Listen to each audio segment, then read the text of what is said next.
Hello everyone, welcome to our channel Anindita Saikat blog. আশা করছি সকলে ভালো আছো, সুস্থ আছো।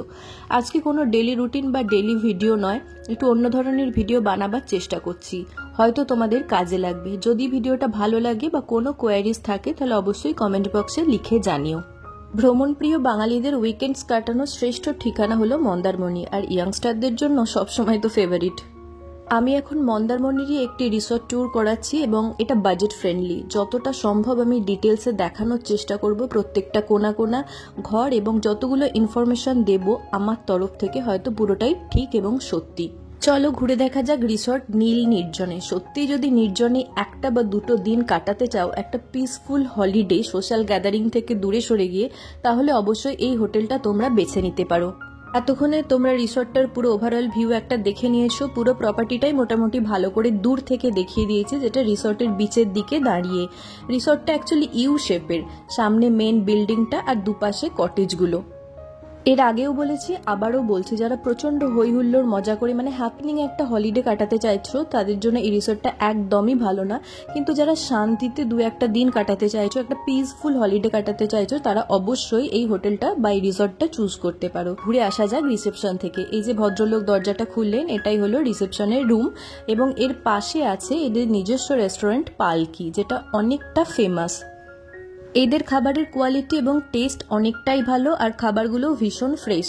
এবং আশেপাশে হোটেলে যারা উঠেছে তারাও সেই হোটেল থেকে এখানে খেতে আসে, মানে এদের রেস্টুরেন্টটা এক কথায় হলো অনেকটা ফেমাস। এবং একটা এদের থালি আছে, বেশ কয়েকটা থালি আছে, থালিগুলোও অনেকটা ফেমাস। একটা থালি তোমাদের সাথে শেয়ার করলাম, আশা করছি অনেকটাই বুঝতে পারবে।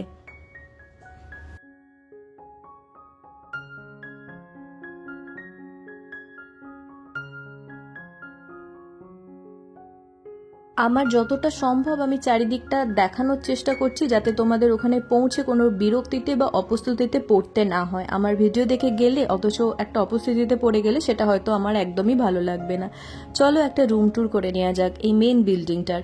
এরপরে আমি কটেজটাকে অবশ্যই দেখাবো। আমার যতটা সম্ভব ততটা কাছ থেকে এবং নিখুঁতভাবেই দেখানোর চেষ্টা করছি পরিষ্কার পরিচ্ছন্নতাটা, যাতে তোমরা বুঝতে পারো এবং তোমরা যেরকম চাইছো সেরকম কিনা। একটা বাজেট ফ্রেন্ডলি রিসর্টে গিয়ে 5 স্টারের কোয়ালিটি খুঁজবো, এটা তো কখনোই হতে পারে না। তাই বাজেট অনুযায়ী, পয়সা অনুযায়ী ভ্যালু ফর মানি বলতে পারো। ঘরে ঢুকেই ডান দিকে আছে একটা বাথরুম। চলো বাথরুমটা ভালোভাবে আগে দেখে নেওয়া যাক, তারপর পুরো ঘরটা তোমাদের সাথে শেয়ার করছি।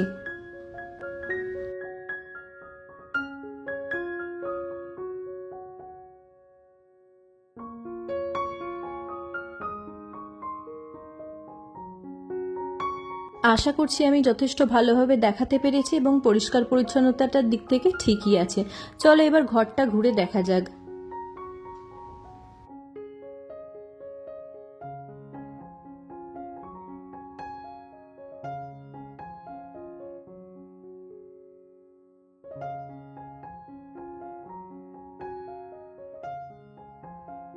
ঘরটা যথেষ্ট পরিষ্কার পরিচ্ছন্ন, এবং যা যা ফার্নিচারের দরকার আছে থাকতে গেলে বা একটা কি দুটো দিন, সবকিছুই এখানে আছে। আর এর সাথেও একটা অ্যাটাচড ব্যালকনি আছে, মানে প্রত্যেকটা ঘরেরই সামনে লম্বা একটা বারান্দা, বারান্দার উপরে পরপর পরপর ঘরগুলো আছে, এবং প্রত্যেকটা ঘরেই সাথে একটা অ্যাটাচড ব্যালকনি আছে, যে ব্যালকনি থেকে সি ভিউ পাওয়া যায়।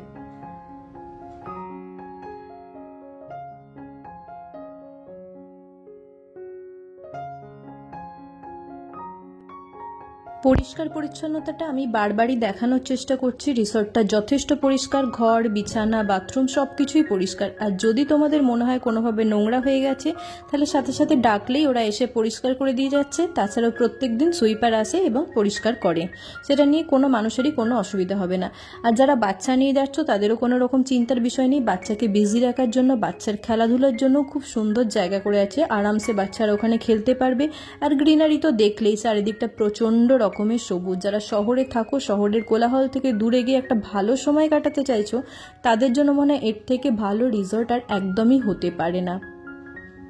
ভিডিওটা যেদিন করা হয়েছে তার আগের দুদিন প্রচন্ড বৃষ্টি হয়েছে, এবং সেদিনও প্রচন্ড মেঘলা ছিল। তাই বৃষ্টি হলে যে কাদা প্যাচপ্যাচে একটা পরিবেশের তৈরি হবে, এরকমটা কিন্তু একদমই নয়। আগেই জানিয়েছি এখানে অনেকগুলো কটেজ আছে। Left hand side and right hand সাইডটা পুরোটাই কটেজে ভর্তি। যদি তোমরা চাও কটেজও বুক করে নিতে পারো। তো চলো কটেজের একটা রুম ট্যুর করে নেওয়া যাক।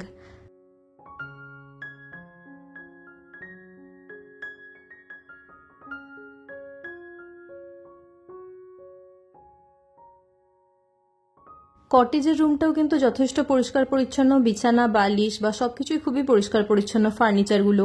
তবে মেন বিল্ডিংয়ের যে ঘরগুলো ছিল তার থেকে কটেজের রুমগুলো একটুখানি ছোট।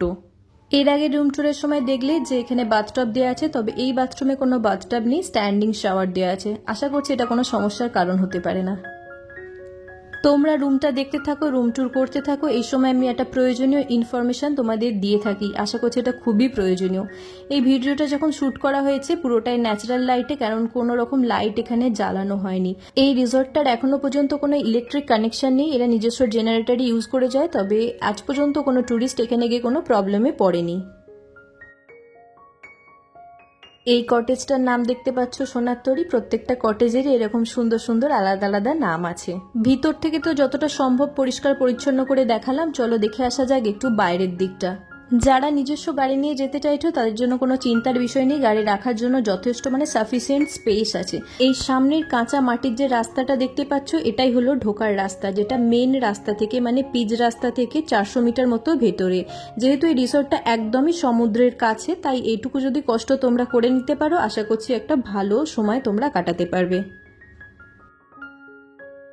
এখন একটু বিচের দিক থেকে ঘুরে আসা যাক, যেহেতু একদমই বিচ কাছে এবং বিচের সামনে বসারও জায়গা করে দেওয়া আছে। আর যদি তোমরা এই জায়গায় বসে কোনো রকম স্ন্যাক্স আইটেম বা কফি চা যে কোনো কিছু এনজয় করতে পারো, তো বলে রেখো রেস্টুরেন্টে ওরা কিন্তু এখানে এসে সার্ভ করে দিয়ে যাবে। আর একটা ছোট্ট কথা এখানে তোমাদেরকে জানিয়ে রাখি, যদিও এটা খুব একটা প্রয়োজনীয় নয়, খুবই অপ্রয়োজনীয় বলতে পারো, তাও বলে রাখছি। এই সামনে যে ওপেন জায়গাটা দেখতে পাচ্ছ, যখন এখানে যে মাটিটা আছে, আগে রেস্টুরেন্টটা এখানেই ছিল, তো আমফান ঝড়ের সময় নষ্ট হয়ে গেছে, পুরোপুরি ভেঙে গেছে, তারপর ওখানে শিফট হয়ে যায়। আর আমফান ঝড়ের মধ্যে কি অবস্থা হয়েছে রিসর্টগুলোর সেগুলো দেখো চারপাশটা। যারা উইকডেজে যাওয়ার প্ল্যান করছো মন্দারমণি, সেখানে প্রায় প্রত্যেকটা রিসর্টই কম বেশি ফাঁকাই থাকে, আর এই নীল নদীর জন্য তো অনেকটাই ফাঁকা থাকে, তাই আগে থেকে বুক না করে গেলেও হবে। তবে যারা উইকেন্ডসে যাবার প্ল্যান করছো তারা অবশ্যই আগে থেকে বুক করে যেও, তাদের মনে হয় বেশি সুবিধা হবে। বিভিন্ন বুকিং সাইটে রিভিউ দেখলে নীল নির্জনের রিভিউ হয়তো খুব একটা ভালো নয়, তবে যতটাও খারাপ ওখানে রিভিউ দেওয়া আছে ঠিক ততটাও খারাপ নয়। যারা শান্তিপূর্ণভাবে একটা সুন্দর হলিডে কাটাতে চাইছো তাদের জন্য একদম ভীষণ ভালো, বিনা চিন্তায় তোমরা ওখানে চলে যেতে পারো, কোনো রকম অসুবিধা হবে না। আর বিচের ধারে বসে একটা সুন্দর সময় তোমরা পার করতে পারো। আমার দিক থেকে ভালো খারাপ যে তথ্যগুলো আমি সংগ্রহ করেছি সবটাই তোমাদের সাথে শেয়ার করলাম। যদি ভিডিওটা ভালো লেগে থাকে অবশ্যই একটা লাইক করে দিও, শেয়ার করো এবং সাবস্ক্রাইব করো। সাবস্ক্রাইব করে আমাদের পাশে থেকো, তাহলে হয়তো পরবর্তীকালে এই ধরনের ভিডিও বানাতে আর একটু উৎসাহ পাবো। ভিডিওটা এখানেই শেষ করছি, দেখা হবে পরবর্তী নতুন একটা ভিডিওতে। ততক্ষণের জন্য সবাই সুস্থ থেকো, ভালো থেকো।